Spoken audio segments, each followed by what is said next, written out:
The Scripture of the Founding Master. Chapter 14, Prospects.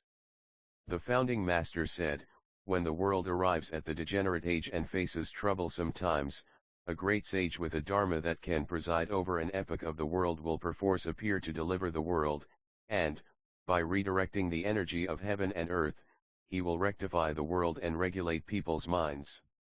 After attaining great enlightenment, the Founding Master composed many songs and odes in literary Chinese, which he compiled as the collection on the significance of the Dharma, Pavi Taijian. Their meanings were extremely cryptic and they were incomprehensible to the average person, but their gist was that the true lineage of the way and its power, which had been severed, would be restored, and that the broad trends in the world, after a period of irrationality, would return to rationality. He also referred to plans he had of establishing a religious order in the future. Subsequently, the master burned the book himself to prevent it from being passed down to posterity. However, we have handed down orally the first stanza of the preface generally, since the grand ultimate differentiated heaven from earth. The original heaven first descended into the earlier day till its energy was spent, now it descends into the mind that begins anew. And the following 11 stanzas of Chinese poetry. After roaming through myriad valleys and thousands of peaks, I met a host who had neither worldliness nor traces. Wild grasses slowly grow thanks to the grace of rain and dew. The returning fortune of heaven and earth waits for a rectified mind. An arrow is shot toward the sun's rays in the blue sky. 5 colored clouds plummet from the puncture and envelop my body. A sage riding a cloud searches out an enchanted land. It is the best of all places where all things are in harmony. A great river 10,000 leagues long encircles the sentiments of the world. The mountains and rivers, the sources of the way, harmonize yin and yang. What kind of place can we call the Honam sky? It is the best pavilion for all the rivers and mountains under heaven. The dimensions of heaven and earth are measured with a ruler, to make and pass down clothes that fit each human being. All things in heaven and earth mature in one womb. The sun and moon synchronize the day and the night. With the wind released in the air, heaven and earth resound. With the moon suspended in the east, the myriad nations are illuminated. After wind and rain, frost and snow have passed, all at once flowers bloom in a spring lasting 10,000 years. By training in the way, the mind surpasses the moon above 1,000 peaks. By cultivating virtue, the body is as rich as a ship loaded with 10,000 rice bags. A disciple esteemed knowledge of literary Chinese over vernacular Korean script, so the Founding Master said, the way and its power originally have nothing to do with letters, so let go of such thoughts. In the future, we will compile all our scriptures in simple language that the general public can readily understand. The day is not far away, either, when the peoples of the world will each translate and widely study these scriptures we have compiled in our own vernacular language. So do not revere only difficult literary Chinese. When the Founding Master was first establishing the headquarters in Xan, he asked the few disciples who had assembled in some small thatched houses, what might our order be compared to now? Quan Tiho said, it is like a seed bed for rice farming. The Master asked, why so? Tiho answered, because, although only a few score of disciples in small houses like these currently revere and rejoice in the Dharma of our order, this will serve as the foundation upon which this Dharma will pervade the entire world in the future. The Founding Master said, you're right. Just as farming those large fields begins with planting seeds in small seed beds, so too will we today be recognized in the future as the ancestors of a great, worldwide order. Some people may smirk at these words, but after only the first 36-year cycle, there will be increasing numbers of people who will yearn for and seek out this Dharma. After a few decades, this Dharma will be sought out throughout our country, and throughout the world after a few centuries. Once this happens, not only will there be numberless people who will regret not having met me, but you who are among the first 100 disciples and who also are those who participated in this order during this first 36-year cycle will be envied and revered to no end. Upon returning from an excursion to the Diamond Mountains, the Founding Master composed a verse for the congregation. As the Diamond Mountains become known to the world, Korea will again become Korea. Then, the Master said, the Diamond Mountains are mountains peerless under heaven, so in the near future, they will be designated as an international park and be tended resplendently by various nations. Subsequently, people in the world will vie with each other to find the host of this mountain. Thus, if the people who are to be its hosts have nothing prepared in advance, with what will they treat their guests? On an anniversary of the order's founding, the founding master addressed the congregation, "We have a great treasure, the Diamond Mountains. This nation will certainly become known because of the Diamond Mountains, and the Diamond Mountains will shine ever more brightly because of its hosts. With inseparable affinities connecting this nation, the Diamond Mountains, and its hosts, we will together be the light of the world. Thus, do not be pessimistic about our current situation, but accumulate merit so that when the world comes seeking the true hosts of the Diamond Mountains, you will have the right qualifications. The hosts of the Diamond Mountains must develop personalities that are equal to that of the Diamond Mountains. If you polish and brighten them, their luster will appear. If you intend to become like the Diamond Mountains, you must be pristine and guileless like the mountains so that you do not lose your own originally pure face. Being dignified like the Diamond Mountains, concentrate on your own fundamental duties.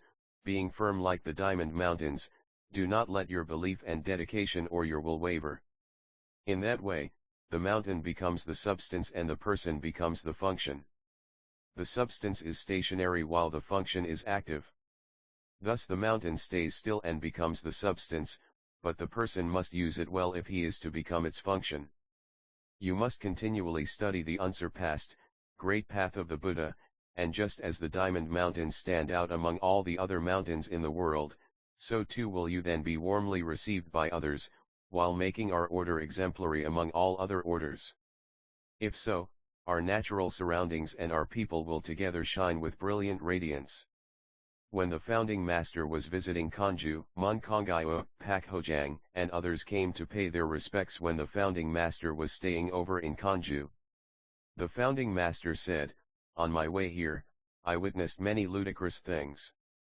When I was passing one place this morning, there were some people who were still sound asleep without realizing that daybreak had already come, even though it was noisy all around from the activities of myriad things. I saw some people sowing seeds amid the cold breeze and ice, and others still wearing their summer clothes and shivering in the cold." Kongyo understood his words and asked, "How long will it take before people sleeping in the broad daylight wake up and come out into the world? How long will it take before those sowing seeds amid the ice and wearing summer clothes in winter understand the right time to do their work?" The founding master said, "The person who is presently sound asleep without realizing the day has already broken will definitely awaken from his sleep when the sound of the myriad things moving outside continues for a long time. When he wakes up and opens his door, he will know right away that the day is already bright and, realizing this, he will get up and do his work. Those who are sowing seeds amid the ice or wearing summer clothes in winter do not understand the right time to do their work, and so they will definitely fail. After failing at their work and experiencing much suffering and many obstacles, they will awaken in their own minds by observing people who understand the right season. Thus, they will gradually become those who understand the right season." Kim Kichon asked, "These days many people establish their own sects and insist that they are right, everywhere designating themselves masters. However, when I examine their qualifications, I see nothing that makes them worthy of being called masters. Can we call them true masters?" The founding master said, "Yes, they are true masters." Kichon asked, "Why do you say so?" The founding master said, "Since you say you have learned about someone's pretenses and truth through them, wouldn't that be enough for them to be called true masters?" Kichon asked again, "Maybe so, but when would they qualify on their own as true masters?" The founding master said, "When pretenses are exhausted, substance returns, when one awakens to falsity, truth appears. By examining over and over again both pretenses and substance, truth, and falsity, false masters can thereby naturally transform themselves into authentic masters. The founding master said, when you observe people's sentiments today, you find that the world is full of people who fantasize about having penetration of the way without ever practicing, wish to attain success without making any effort, await the time without preparing, abuse the great way with perverted arts, or slander righteousness with tricky plots. They each go around making a great fuss as if they had some sort of great ability. These are what you might call daytime goblins. However, as our era becomes brighter, such people will have nowhere to stand. Only the vital dharma of the human way and justice will remain standing in this world. Such a world is what we call the heaven and earth of great radiance. When the founding master was visiting Seoul, he was strolling one day through Namsan Park. Several youths, recognizing his extraordinary dignity, came over, greeted him, and handed him their name cards, so the founding master also gave them his card. Quoting a recent newspaper article that criticized a new religious order that had caused a great scandal in society at the time, the youths said, "This religious order has committed many misdeeds, so our youth association is planning to go down to the spot and drive them out." The founding master said, "What are their misdeeds?" One young man replied, "They cheat poor farmers out of their property by deceiving them through superstitious words. If we leave them alone for long, they will exert much evil influence in the world. Therefore, we are going to denounce their bad conduct and go down to the scene to drive them out." The founding master said, "I understand your concerns. Yet, in any matter, when a person is willing to die in pursuit of his goals, others will not be able to stop him however hard they try. So, how would you manage to dissuade them?" The youths asked, "Do you mean, then, that order will continue forever without ever being drive out?" The founding master said, "I only meant that one cannot forcibly stop someone who is determined to do something. I wasn't saying whether that order would continue, or not. All people like what is advantageous and hate what is disadvantageous, hence, if a relationship is advantageous there will be long-lasting intimacy, but if disadvantages ensue, that intimacy will not last long. What we call the right path may appear at first to be disadvantageous, but eventually becomes advantageous. A perverted path may appear at first to be advantageous but ultimately proves harmful. If that order is a right path, then no matter how hard you try to eradicate it, you will not succeed. If it is a perverted path, then even if you do not eradicate it, it naturally will be unable to endure."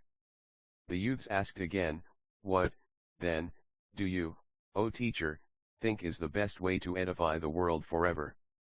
The founding master said, "There is no specific method, but let me give you an analogy.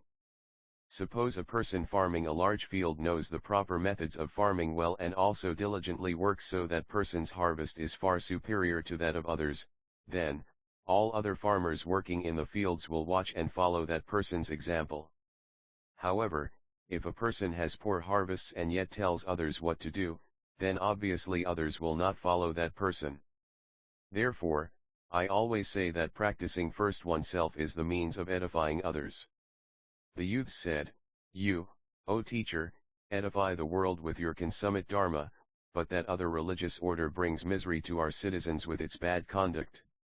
So shouldn't it be snuffed out?" The founding master said, "That order is engaged in work on behalf of the world, just as you are." The youths asked again, "Why do you say that order is engaged in such work?" The founding master said, "That order is like a hunting chaser. Without the chasers chasing the quarry, how can the hunters find what they are hunting? Now is a time when we should construct a new world out of the old. The people of this world do not realize the situation and are still in deep slumber without any aspirations. Different varieties of religions like that order have arisen in all the four directions, waking people from their slumber and inspiring their minds, and only thus will all kinds of talented people appear in this world and experience things both true and false. Both victimizing, and being victimized by, others, they come to understand the truth and falsity, right and wrong of all things in the world. Finally, coming across the right religion and right people, they will accomplish right work. This is the merit that derives from different varieties of religions serving as retrievers. How can we say that they are not working on behalf of the world? The youths asked again, we understand, but then why do you say that we also are engaged in enterprises on behalf of the world?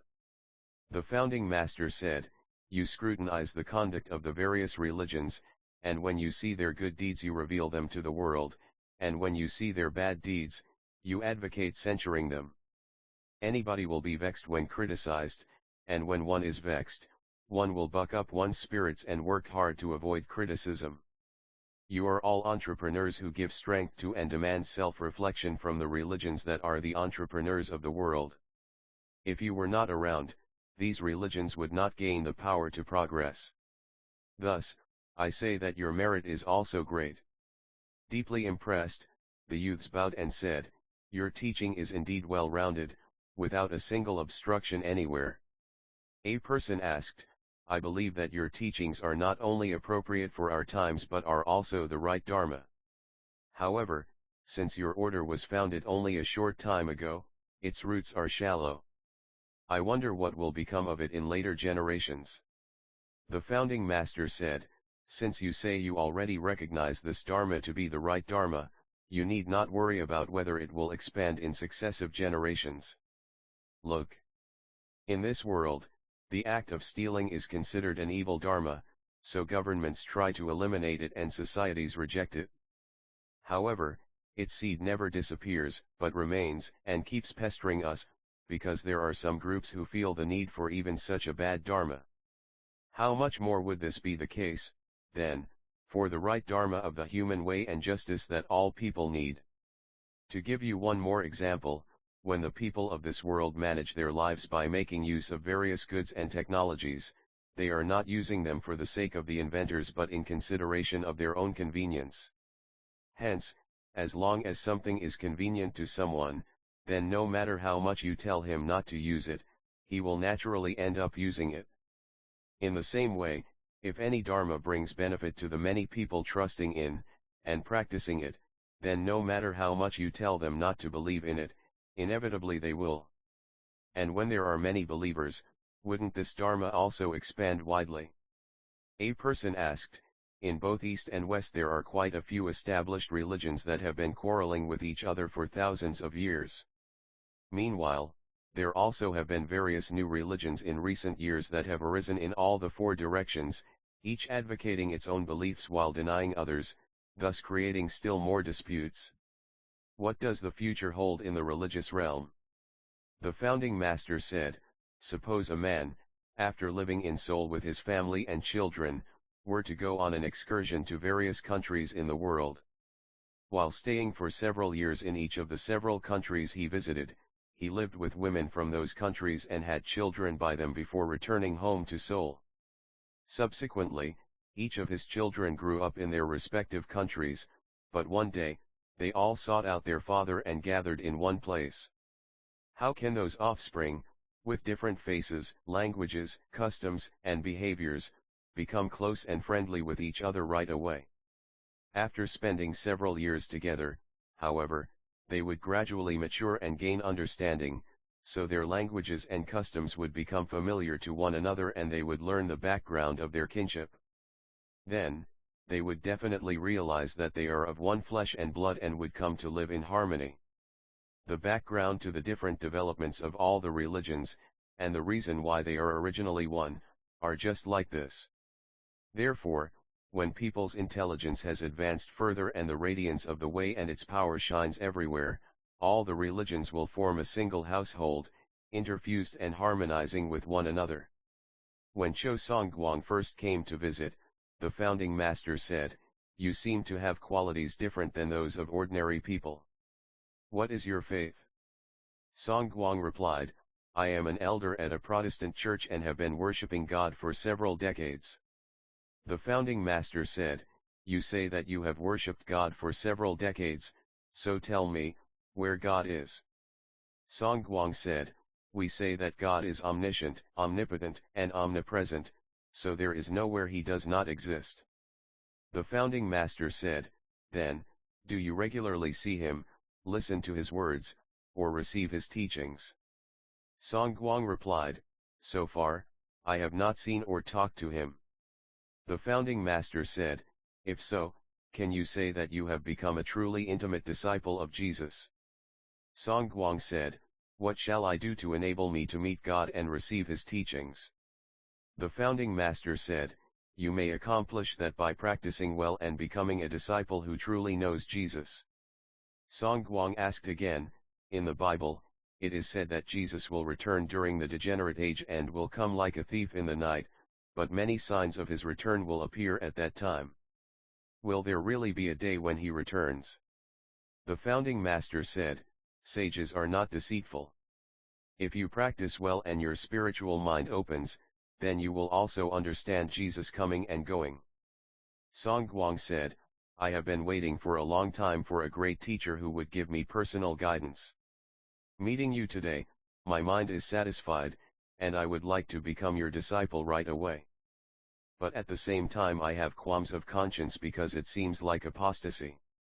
The founding master said, if a Christian becomes a disciple who truly knows Jesus, he will come also to understand what I am doing, and, if one becomes a disciple who truly understands me, he will come to understand what Jesus accomplished. Therefore, ignorant people maintain gaps between this and that religion and so think themselves to be apostate, thereby becoming hostile to other religions. However, those with real understanding know that these religions have different names merely according to the time and place, and come to view them all as belonging to a single household. Thus, you should use your own discretion whether you stay or go. Songguang rose to his feet, bowed, and vowed anew to become his disciple. The founding master assented and said, even after you have become my disciple, you will be a true disciple of mine only when your reverence for God grows stronger. The founding master said, one day I was reading a Buddhist sutra and saw the following story. A disciple asked the Buddha, when we have an audience with you, O Buddha, and listen to your Dharma talk, we are filled with limitless reverence and joy. But there are some people who instead slander and criticize you, even interfering with people coming to you. You, O Buddha, always teach us out of your loving kindness and compassion. I would like to know the reason why those sentient beings behave that way. The Buddha answered, when the sun rises in the east, it first shines on the highest point of the tallest mountain, Mount Sumeru, then on the high plateaus, then finally on all the flatlands of this great earth. It is not because the sun has a sense of discrimination that it shines on the tallest mountain first and the flatlands later. The sun merely shines with no mind but, depending on whether land is high or low, such discriminations as first and last occur. The Dharma teachings of the Tathagata are also like this, the radiance of infinite wisdom shines without discrimination, but according to each person's spiritual ability, some understand this Dharma first and others last. Even if you all listen to the same Dharma teaching at one place, the Bodhisattvas will understand it first, then the Pratyeka Buddhas, solitary Buddhas, Sravakas, disciples, and those with determinate wholesome faculties, Kusalamula, and only at the end will those sentient beings who have no affinities gradually receive the light of his wisdom. And benighted sentient beings defame the Buddha Dharma even while their lives are being sustained by the Buddha's gracious light, just like a blind man who, because he cannot see the sun, says it offers no benefits, even while his life is being sustained by the sun. Hence, you had better mind your own business, never hating those foolish sentient beings, nor feeling discouraged or dejected. How, after all, would there not be differences in people's understanding? Don't listen casually to these words, but continue your practice by taking them as a precious mirror for your own futures. Never be too mindful of others' faults or of their indifference toward you. The vicissitudes of this world are no different than the changes of day and night. When light comes to this age of darkness, all sentient beings everywhere will realize the Buddha's grace and work hard together to repay his grace. Choe Tawa asked, in this world there are many people who yearn for the advent of Maitreya Buddha and the establishment of his order of the dragon flower. What kind of Buddha is Maitreya, and what kind of order is the dragon flower order? The founding master said, Maitreya Buddha refers to the wide manifestation of the truth of the Dharmakaya Buddha. The dragon flower order means that this world becomes greatly radiant. That is, the gist of everywhere a Buddha image, every act a Buddha offering will be widely practiced. Chang Chokcho asked, when will such a world come about? The founding master said, it is gradually developing even now. Chang Swol asked, but even so, wouldn't there be a first master? The founding master said, whoever awakens to the truth bit by bit will become one of the masters. Paksasihwe asked, some sects these days are loudly proclaiming that Maitreya Buddha has already appeared and established his dragon flower order. So which of these sects is the true dragon flower order? The founding master said, an order does not become the true dragon flower order simply by saying it is. Even if an order does not make such a claim, if it first awakens to the true meaning of Maitreya Buddha and then carries out his works, then it will naturally become the dragon flower order and you will be able to see Maitreya Buddha in person. So to one asked, what will the world be like when the era of Maitreya Buddha has fully arrived and the dragon flower order has been for the most part established?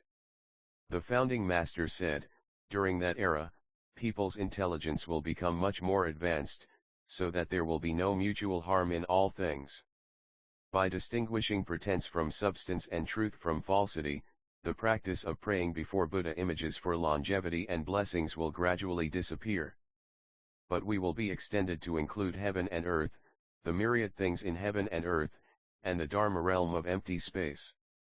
We will sow our merits according to situations and circumstances over the whole range of the myriad things in heaven and earth and the Dharma realm of empty space, whether praying for wealth, honor, or longevity. Each and every person will become a living Buddha and deliver one another. Each and every person will realize that he or she possesses the authority of a Buddha, and every household will have Buddhas living among them. There will be no need to designate a specific place as the site of the order, for one will come to the dragon flower order wherever one goes. How can such grandeur be fully described with words and letters? In a world where this order has been established, the Buddha-dharma will pervade everywhere under heaven, the differentiation between monk and layperson will vanish, secular laws and the way and its power will not be mutually obstructive, spiritual practice and mundane life will not be mutually obstructive, and the myriad living things will all be edified through its virtue. The founding master said, these days some people say that this world has entered the degenerate age, where there is no other path but complete destruction. However, I say this is not the case. The traces of the sages have vanished for a long time and righteousness and morality have become opaque, so it is true that this is a degenerate age. But this world will not be destroyed for that reason. The new world that is coming will truly be a world of great civilization and morality. Therefore, now is the end of an old era, but is also the beginning of a new one, so that it is extremely difficult to guess the road ahead. But how can a person who anticipates the civilization of this coming era not be confident and happy? The founding master continued, the sentiments of all people in this coming era will be as follows. Nowadays, for the most part, we are all too eager to take over another's possessions, prevail over others, or deliver misfortunes to others. In the coming era, however, we will all be eager to provide for others, to have others prevail over us, and to offer charity to others. In the current era, for the most part, we are all too eager to promote our own benefit, and worry about not attaining a position of unusual power or achieving eminence. In the coming era, however, we will all be eager to perform public service, and will worry that we may not have time for spiritual cultivation if an opportunity for achieving eminence or powerful position comes our way. In the current era, for the most part, people are inclined to commit transgressions, so there are jails for punishing those transgressions, while individuals, families, societies, and nations place boundaries around each group, put up fences and walls and all focus on their own defense. In the coming era, however, we will despise committing transgressions, and individuals, families, societies, and nations will open their boundaries and mutually accommodate one another. In the current era, material civilization controls the world.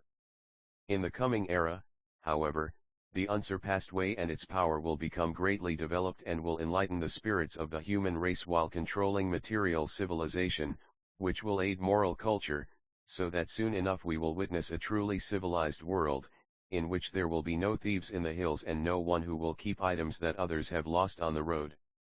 The founding master continued, the stage the world has reached today is that moment when the dark night has passed and the bright sun is about to rise in the east. The fact that modern civilization first flourished in the west is like the sun that rises in the east illuminating first the sky in the west, but when the sun reaches the zenith, its radiance will shine equally throughout the worlds of the 10 directions. That era will certainly be a great world of the way and its power and a world of true civilization. The founding master said, since the past world was immature and dark, people who were powerful and knowledgeable sustained their lives by unjustly exploiting the weak and ignorant. However, the coming world will be full of wisdom and light, so that even a person who holds a high position will not be able to confiscate others' property arbitrarily, without abiding by the proper law. Therefore, the lives of the bad and false will gradually become poor, while the lives of the upright and truthful will naturally become prosperous. The founding master said, since Korea began to modernize, there has been much improvement in people's ways of living, their obdurate views have softened a lot, and, in areas where we are still deficient, we will see further progress in the future. From a spiritual perspective, our nation will become a top leader of the many nations of this world. Nowadays our nation is gradually going through the process of a fish turning into a dragon. The founding master continued, the people in the coming era will create wonderful parks by planting various trees and plants on the pleasant summits of tall mountains, creating ponds for fish farming with exotic rocks and old trees nicely arranged around them. They will build houses by digging into the ground, which will take in sunlight in the daytime and use electric lights at night. Apart from this, those people will go on living splendid lives, lacking nothing. When they step out of their houses and look around, they will see forests full of trees. When they climb above the forests, they will have views of various kinds of birds and insects singing and dancing amid flourishing blooms of beautiful flowers and plants. In this country, too, in such famous mountains as the Diamond Mountains and Chiri Mountain, as well as in places like Kusu Mountain, only people with great power will be able to build homes and live. Otherwise, people will create man-made mountains where they can build their homes. In construction, they will use natural stone when building their homes, unlike people nowadays who prefer synthetic materials. In this and other ways, people generally will love natural beauty and seek it out. The founding master continued, religious orders with sufficient funds will build airports and parks at the tops of tall mountains. They will build elaborate and magnificent shrine halls to enshrine the portraits and chronicles of the public spirited, so that many spectators from all directions will come to visit, and even the highest dignitaries will have to pay homage and gaze at them. Renowned Dharma masters will pursue their cultivation in scenic retreat centers in the respective areas. On occasion, they will go down to temples in the secular world to deliver their Dharma talks, and the assembly's shouts of welcome will shake the mountains. All the laity will escort the Dharma masters and their entourages into the temple and, after offering a meal, they will politely request a Dharma talk. The Dharma masters will then expound on the essential Dharma regarding the way of humanity necessary for leading secular lives, on the Dharma regarding the retribution and response of cause and effect, or on esoteric principles of the nature. When their Dharma teachings are finished, the congregation will offer large sums as honoraria, which the Dharma masters will donate back to those temples. They will receive the same kind of treatment when they go to other temples. The founding master continued, there will not only be educational institutions in every district and county, but in every town there will also be erected religious centers and public halls where people will attend regular services. People will all gather there conveniently to carry out such ceremonies as coming of age, marriage, funeral and ancestral worship, special Dharma meetings by Dharma masters, or to hold any other meetings. Because all religious groups today are unable adequately to train their adherents, one does not for the most part enjoy special confidence for being a religious person, but, in the coming age, the edification work of all religious groups will have been sufficiently developed, so that members of every religious group will each receive substantial spiritual training, thereby naturally possessing an integrity lacking in ordinary people without training.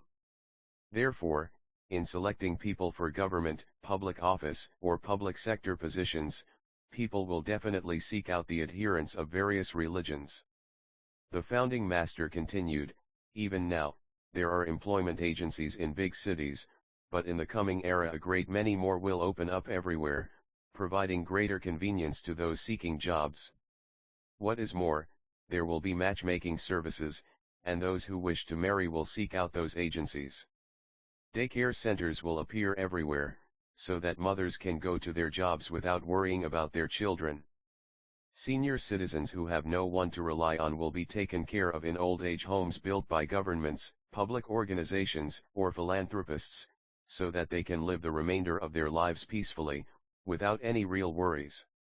It is inconvenient now to try to live in the remote countryside, but in the future there will be all kinds of facilities providing unlimited conveniences even in the remotest countryside.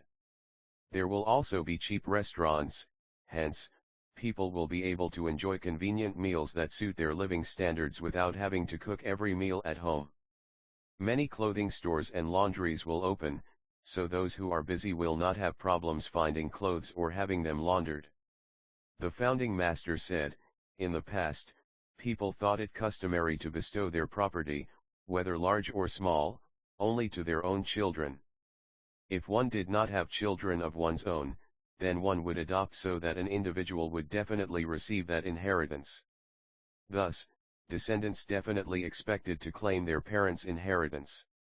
In the coming era, however, people will provide their children with proper education and some basic wherewithal for a self-supporting life, but use the remainder of their assets for the spiritual edification, education, charity, and other enterprises for society as a whole. People today generally gain benefits for themselves by exploiting others, but people in the coming era will gain benefits for themselves by benefiting others. This is because, as people's intelligence advances, they come to experience for themselves the principle that one is harmed as much as one harms others and one is benefited as much as one benefits others. When the founding master gave a Dharma talk, he conveyed the impression that his awesome virtue was vanquishing the trichiliocosm while everything in the 6 rebirth and the 4 modes of birth was rejoicing together in one place. At moments like this, such disciples as Paksa Sihwe, Mun Kongyo, and Kim Namshan danced with their grey hair flying in the air, while Chan Samsam, Cho Itawa, No Tak Sangak, and others rose to their feet and prostrated repeatedly, uplifting the air inside the hall and promoting the supreme joy in the Dharma. It seemed as if the worlds in the 10 directions were elated. With a smile on his sage's countenance, the founding master said, for a great order to be established, it is customary for the Buddhas and Bodhisattvas to hold an advance meeting in the hidden realm to decide on their responsibilities when they appear in this world. Thus, aren't they Bodhisattvas who came to this world with the responsibility to dance and prostrate? Nowadays, only a few of us are rejoicing like this, but in the future, the triple world in the 10 directions, the 6 rebirth destinies, and the 4 modes of birth will rejoice together equally. A disciple asked, I can surmise that our order has been established during a cycle of great fortune. However, I would like to know for how many thousands of years our order's cycle of fortune will last. The founding master said, this order is different than those of the past, for it is not an order that frequently comes into being, but appears in concert with a new cycle of the great chiliocosm. So its good fortune is unlimited.